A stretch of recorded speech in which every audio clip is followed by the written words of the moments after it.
13వ అధ్యాయము పరాకాష్ఠ. ఇంతమంది దేవుళ్ళు అవసరమా? జీవితంలో ఎప్పుడైనా చూడండి, ఒకే అంశంపై ఏకాగ్రత నిలిపి ఆ అంశాన్ని మదించుకుంటూ పోయిన వ్యక్తి కలగాపులగంగా ఉన్న మనుషుల కంటే ఎక్కువ పైకి వస్తాడు. కళ విషయం తీసుకోండి. గాత్రము, సితార్, వీణ, వయోలిన్, సన్నాయి, మేండలోన్, తబలా, మృదంగము ఏదో ఒకటి ముఖ్యాంశంగా తీసుకొని ఏకాగ్రతతో సాధన చేస్తూ పోతే కీర్తి శిఖరాలలో పతాక స్థాయిని అందుకుంటాడు.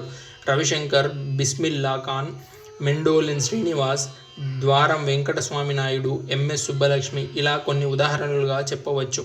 అలాగే సాహిత్యము, క్రీడలు, లేకపోతే వృత్తి ఏదో ఒకదాన్ని నమ్ముకొని ప్రాణశక్తినంతా అందుకోసమే ధారపోసిన వారు అందులో విపరీతంగా ప్రావీణ్యం సంపాదిస్తారు. వైద్య రంగమే తీసుకోండి, ఏదో ఒక స్పెషలైజేషన్, కన్ను, న్యూరాలజీ, గ్యాస్ట్రాలజీ, కార్డియాలజీలో physician, cardiac surgeon, super speciality ఆ విభాగంలో నిష్ణాతులైనప్పుడు అన్నీ కొంత తెలుసుకొని ప్రాక్టీస్ చేసి ప్రజలకు ఎక్కువ ఉపయోగపడగలుగుతాడు. అంటే ఆ విభాగాన్ని ఛాలెంజ్గా తీసుకొని అందులోంచి ప్రాణశక్తిని పొందగలిగాడన్నమాట. కలగాపులగంగా స్వీకరించిన వ్యక్తి ఎంత చిత్తశుద్ధితో ఉన్నా ఆ పరాకాష్ఠ దశను అనుభవించలేడు. డబ్బు సంపాదనలో కొంతవరకు కృతకృత్యుడు కావచ్చు, అది వేరే విషయం. మనం హిందూ మతం చాలా గొప్పది, అందులో సందేహం లేదు. కానీ ప్రజలకు సన్నిహితమయ్యే విధంగా దానిని సరైన గైడెన్స్ లేదు. అందుకని ఎవరికిష్టం వచ్చినట్లుగా వాళ్ళు దాన్ని మలుచుకున్నారు. ప్రజల శ్రేయస్సు గురించే అలా చేసి ఉండవచ్చు, కానీ ఫలితాలు ఆరోగ్యకరంగా లేవు. ఏ ఇతర మతంలో కూడా ఇంతమంది దేవుళ్ళు లేరు. వాళ్లకు ఒకే దేవుడు.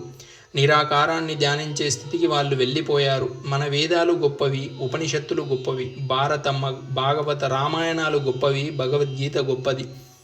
మనం అవి వల్లె వేస్తున్నాం, కానీ సారాంశాన్ని జీర్ణించుకోలేక ఎదగలేని స్థితిలో ఉన్నాం. దేవుడికి ఎన్ని రూపాలున్నా దేవుడు ఒక్కడే అని మన ఆధ్యాత్మిక గ్రంథాల సారం మనకు చెప్తూ ఉన్నది. మనము తలలూపుతున్నాం. నువ్వు ఎవరిని కొలిచినా అది నాకే చేరుతుంది అని శ్రీకృష్ణ పరమాత్మ చెప్పిన సత్యం పదే వక్కాన్నించి మనం మురిసిపోతున్నాం.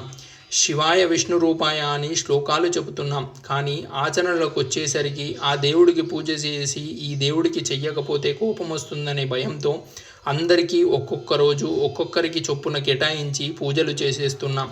లేకపోతే రోజు అన్ని దేవుళ్ళ మంత్రాలు చెప్పి హారతి అందరి చుట్టూ గబగబా తిప్పేస్తున్నాం. ఇహ ఏకాగ్రత ఎక్కడిది?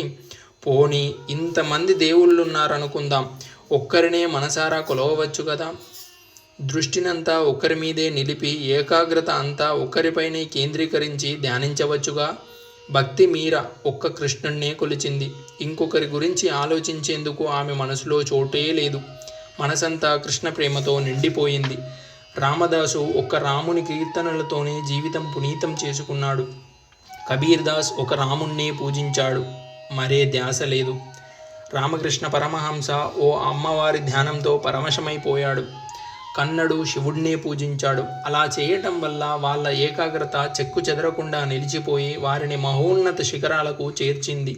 వాళ్ళంతా వాళ్ళ ఇష్ట దేవతలను సందర్శించగలిగారు. మిగతా వాళ్ళు లేరని కాదు వాళ్ళ ఉద్దేశం, వాళ్ళకనవసరం. వాళ్ళ మనసంతా ఆ ఒక్క దేవుడితోనే నిండిపోయింది.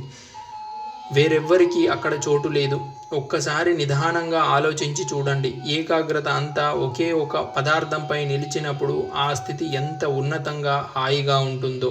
కానీ ఒకేసారి ఒకే ఆసనం మీద కూర్చొని అనేక దేవుళ్ళ పూజలు, తమ కోరికలు, కష్టాలు తీరకపోతే ఆ దేవుడి మీద విరక్తి పెంచుకొని ఇంకో దేవుడు. ఇహ ఆధ్యాత్మిక సభల్లో కూడా ఒకరి నమ్మకాల్ని ఇంకొకరు హేళనగా విమర్శించుకోవడం.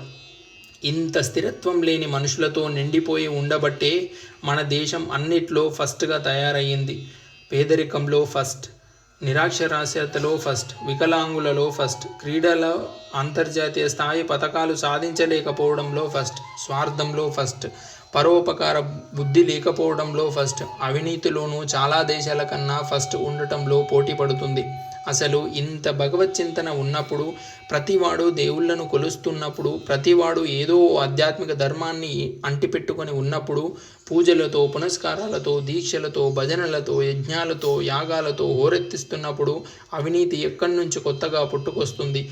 ఉన్న అవినీతి ఎందుకు తొలగిపోవడం లేదు? దేవుని మీద మనకు ఏకాగ్రత లేకపోవడమే, మన భక్తిని పిన్ పాయింట్ చేయలేకపోవడమే.